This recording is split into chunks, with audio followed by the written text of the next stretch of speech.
ബുദ്ധിയുള്ള ആളുകൾക്കും class attend ചെയ്തുകൊണ്ട് മാത്രം തലയിൽ നിന്നിട്ടില്ല. നമ്മൾ ഓരോ തവണ റീഡ് ചെയ്യുമ്പോഴും അത് ഒന്നും കൂടി റീഡ് ചെയ്യണം, രജിസ്റ്റർ ചെയ്യണം, റിട്രീവ് ചെയ്യണം. 3 Rകൾ നമുക്ക് നോക്കാം. പഠിച്ചാലും ഓർമ്മ കിട്ടുന്നില്ല. പക്ഷേ ഈ ഓർമ്മ കിട്ടണമെങ്കിൽ അതിനെ നമ്മൾ ഇഫക്റ്റീവ് റീഡിംഗ് എന്ന് പറയും. അതായത് നമുക്ക് റീഡ് ചെയ്യണം, രജിസ്റ്റർ ചെയ്യണം, റിട്രീവ് ചെയ്യണം. 3 Rകൾ നമുക്ക് നോക്കാം. അതായത് റീഡിങ് എന്ന് പറഞ്ഞാൽ റീഡിങ് ആൻഡ് റീഡിങ്. അപ്പോൾ ഇന്ന് ഞാൻ ക്ലാസ്സിൽ അറ്റൻഡ് ചെയ്തു. ക്ലാസ്സിൽ ടീച്ചർ കുറച്ച് നോട്ട്സുകളൊക്കെ എനിക്ക് തന്നു. ഇനി ഞാൻ എന്ത് ചെയ്യുന്നത് വെച്ചാൽ ഇന്ന് രാത്രി വന്നിട്ട് ആ നോട്ട്സ് ഞാൻ വായിക്കുന്നു. അപ്പോൾ ഒരു സെക്കൻഡ് ടൈമായി ക്ലാസ്സിൽ അറ്റൻഡ് ചെയ്തു, ഞാനിന്ന് വായിക്കുന്നു. ഇനി നമ്മൾ വീക്കെൻഡിൽ നമ്മൾ റിവൈസ് ചെയ്യും. ഈ നോട്ട്സ് നമ്മൾ റിവൈസ് ചെയ്യുകയാണ്. ഈ നോട്ട്സ് റിവൈസ് ചെയ്യുമ്പോൾ നമ്മൾ A to Z ഇങ്ങനെ പദാനുപദമായിട്ട് വായിച്ചു പോകില്ല. അത് ഫാസ്റ്റ് റീഡിംഗ് ആണ്. നമ്മളിപ്പോൾ 3ാമത്തെ തവണയാണ് വായിക്കുന്നത്. അപ്പോൾ ഒരു ഫാസ്റ്റ് റീഡിംഗ് ആയിട്ട് നമ്മൾ അതിനെ ഒന്ന് ആഴ്ചയിലൊരിക്കൽ റിവൈസ് ചെയ്തു. ഇനി നമുക്കൊരു ക്ലാസ് ടെസ്റ്റ് വരും. അത് 2-3 മാസങ്ങൾക്കുള്ളിലാണ് ക്ലാസ് ടെസ്റ്റ് വരിക. ഈ ക്ലാസ് ടെസ്റ്റ് സമയത്ത് നമ്മൾ വീണ്ടും വായിച്ചു. ഇതിപ്പോൾ 4ാമത്തെ റീഡിംഗ് ആണ്. ഇനി നമുക്കൊരു ക്വാർട്ടർലി എക്സാം വന്നു, അല്ലെങ്കിൽ ഹാഫ് ഇയർലി എക്സാം വന്നു. അപ്പോൾ നമ്മൾ വീണ്ടും വായിച്ചു. ഒന്നുകൂടി ഫാസ്റ്റായിട്ട് നമ്മൾ വായിക്കുന്നത്. ഇതിപ്പോൾ 5ാമത്തെ റീഡിംഗ് ആണ്. ആദ്യം മുതൽ അവസാനം വരെ ഇങ്ങനെ വായിക്കേണ്ട ആവശ്യമില്ല, ഫാസ്റ്റായിട്ട് റീഡ് ചെയ്തു. ഇനി ഫൈനൽ എക്സാം വന്നു, ടൈം ടേബിൾ ഉണ്ടാക്കി നമ്മൾ വായിച്ചു. ഇതിപ്പോൾ 7ാമത്തെ തവണയായിരിക്കും വായിക്കുന്നത്. ഒരേ സബ്ജക്റ്റ്, ഒരേ ടോപ്പിക്ക് നമ്മൾ 7 തവണ വായിക്കുമ്പോഴേക്കും ഫാസ്റ്റായിട്ട് വായിച്ചു. അപ്പോൾ ഇങ്ങനെയാണ് നമ്മൾ മെമ്മറൈസ് ചെയ്യുന്നത്. എത്ര ബുദ്ധിയുള്ള ആളുകൾക്കും ക്ലാസ് അറ്റൻഡ് ചെയ്തുകൊണ്ട് മാത്രം തലയിലൊന്നും നിൽക്കില്ല. നമ്മൾ ഓരോ തവണ റീഡ് ചെയ്യുമ്പോഴും അത് ഒന്നും കൂടി നമ്മുടെ തലയിൽ രജിസ്റ്റർ ചെയ്ത് പതിഞ്ഞ് വളരെ സ്ട്രോങ് ആയിട്ട് മനസ്സിൽ ഇൻഗ്രെയിൻഡ് ആയിട്ട് വന്നുകൊണ്ടിരിക്കുകയാണ്. ഇനി എന്താണ് റിട്രീവ് എന്നുള്ളത്? നമ്മൾ പഠിച്ച സാധനങ്ങളെ ആക്റ്റീവായിട്ട് നമ്മൾ മെമ്മറൈസ് ചെയ്തിട്ട് ഓർമ്മയിലേക്ക് കൊണ്ടുവരുന്ന ഒരു പ്രക്രിയയാണ്. അതായത് നമ്മൾ കുറേയൊക്കെ വായിച്ചു, ഇതിങ്ങനെ മെമ്മറിയിൽ ഇങ്ങനെ ഡെഡായിട്ട് കിടന്നാൽ കാര്യമില്ല.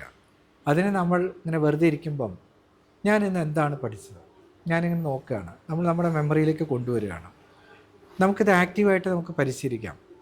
അപ്പോൾ ഞാൻ ഈ പറഞ്ഞല്ലോ, ഈ ആഴ്ചയിലൊരിക്കൽ നമ്മൾ റിവൈസ് ചെയ്യുന്നത്, നമ്മളിപ്പോൾ ക്ലാസ്സൊക്കെ എടുത്തത് ആ വീക്കെൻഡിൽ നമ്മൾ റിവൈസ് ചെയ്യുന്നത്, ആ ബുക്ക് എടുത്തിട്ട് നമ്മളിങ്ങനെ ആദ്യം മുതൽ ഇങ്ങനെ വായിക്കേണ്ട കാര്യമില്ല.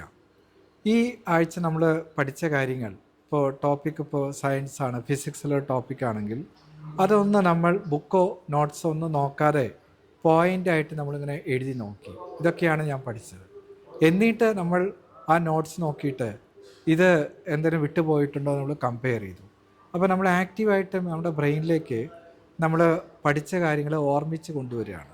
അങ്ങനെ ആക്റ്റീവായിട്ടൊരു മെമ്മറൈസിങ് പ്രോസസ്സ് നമ്മൾ അഡോപ്റ്റ് ചെയ്യുകയാണെങ്കിൽ, നമ്മുടെ പഠനത്തിൽ അഡോപ്റ്റ് ചെയ്യുകയാണെങ്കിൽ എല്ലാം നമുക്ക് ഫാസ്റ്റായിട്ട് റീഡ് ചെയ്യാനായിട്ട് പറ്റും, മെമ്മറൈസ് ചെയ്യാനായിട്ട് പറ്റും.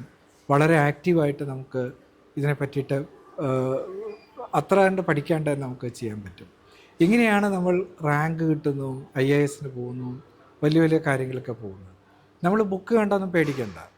ഒരു ബുക്കും നമ്മൾ പൂർണ്ണമായിട്ട് ആരും എപ്പോഴും വായിക്കാറില്ല. ആ ബുക്കിൽ ആവശ്യമുള്ള നോട്ട്സ് മാത്രമാണ് ഉണ്ടാക്കുന്നത്. നമ്മൾ നോട്ട്സിനെ പറ്റി പറയുമ്പം നമ്മൾ ഈ നോട്ട്സ് ടീച്ചർ തരുന്ന നോട്ട്സ് നമുക്ക് വായിക്കാം, അല്ലാതെ നമുക്ക് നമ്മുടേതായിട്ട് നോട്ട്സ് ഉണ്ടാക്കാം. ഇപ്പോൾ നമ്മളിപ്പം MBBSനോ അല്ലെങ്കിൽ ഹയർ സ്റ്റഡീസിനൊക്കെ പോകുമ്പം അവിടെ ആരും ഒരു ടീച്ചർ നമുക്ക് നോട്ട്സ് തരാനൊന്നും ഉണ്ടാവില്ല. അവിടെ നമ്മളെ കാത്തിരിക്കുന്ന വലിയ ബുക്കുകളായിരിക്കും. ഈ വലിയ ബുക്കുകൾ കണ്ടിട്ട് നമ്മൾ പേടിച്ചിരിക്കുകയല്ല ചെയ്യുന്നത്. ഈ വലിയ ബുക്ക് വായിക്കുമ്പം നമ്മളപ്പം തന്നെ വായിക്കുന്ന സമയത്ത് നമ്മുടേതായിട്ടുള്ള നോട്ട്സ് നമ്മളുണ്ടാക്കും. പിന്നെ നമ്മൾ ഈ പറയുന്ന 3-4 തവണയൊക്കെ വായിക്കുന്നത് ഈ ബുക്കല്ല, നോട്ട്സാണ് വായിക്കുന്നത്. നമ്മുടെ ഭാഷയിൽ നമുക്ക് പറ്റാവുന്ന രീതിയിൽ നമ്മൾ നോട്ട്സ് ഉണ്ടാക്കിയിട്ട് വായിക്കുന്നു. അപ്പോൾ എപ്പോഴും നമ്മൾ പഠിക്കുമ്പോൾ ആ നോട്ട്സ് അതേപടി ബൈഹാർട്ടായിട്ട് പഠിക്കാതെ ഒരു കൺസെപ്ച്വൽ റീഡിംഗ് എന്ന് പറയും. അതിൻ്റെ ഐഡിയാസ്, ആ ബുക്കിൽ എന്താണ് എഴുതിയിരിക്കുന്നത് അതിൻ്റെ അർത്ഥം മനസ്സിലാക്കിയിട്ട്, ഐഡിയ മനസ്സിലാക്കിയിട്ട് അത് നമ്മുടെ തലച്ചോറിൽ വെച്ച് കഴിഞ്ഞാൽ നമുക്കിപ്പം ജിയോ അല്ലെങ്കിൽ ന്യൂട്ടൻ്റെ തേർഡ് ഈക്വേഷൻസ് അതൊക്കെ പഠിക്കുമ്പോൾ വെറുതെ ബൈഹാർട്ട് പഠിക്കാതെ അതിൻ്റെ ആ കൺസെപ്റ്റ് മനസ്സിലാക്കിയിട്ട് പഠിക്കുകയാണെങ്കിൽ പഠനം വളരെ ഈസിയാവും, ലളിതമാവും, മരിക്കുന്നവരെ നമുക്ക് ഈ പഠിച്ച കാര്യങ്ങൾ നമ്മുടെ ഓർമ്മയിലുണ്ടായിരിക്കും, അത് മറക്കാൻ നമ്മൾ പോകുന്നില്ല.